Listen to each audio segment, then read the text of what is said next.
әкем, 2 сіңлім, 2 көкем, осы менің туған әкем. Ағайым Ақатаев, отан туралы, мен оның күнін сүйем, түнін сүйем. Ағынды өзен асқақтау, көлін сүйем. Мен оның қасиетті тілін сүйем. Мен оның құдіретті үнін сүйем.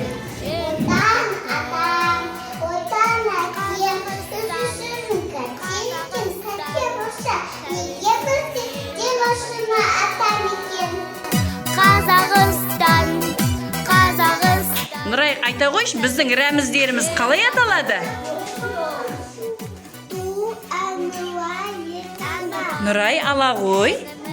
Раяна, айта қойшы, біздің бас қаламыз қалай аталады? Біздің бас қаламыз Астана. Раяна, ала ғой. Жангир, айта қойшы, біздің ел басымыз кім? Қасым-Жомарт Кемелұлы Тоқаев. Жарайсың, ала ғой. Рахмет. Жасмин, айта қойшы, біздің республикамыз қалай аталады? Қазақстан Республикасы. Жарайсың, Жасмин, шоколадтан ала ғой. Рахмет.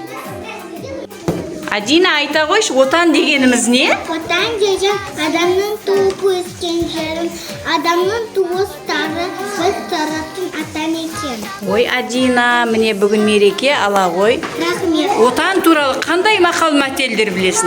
Туған жерде жер болмас, туған жерде ел болмас. Жарайсың, Омар. Рахмет. Кәне балалар, кім отан туралы мақал мәтел біледі? Кәне, кім айтады?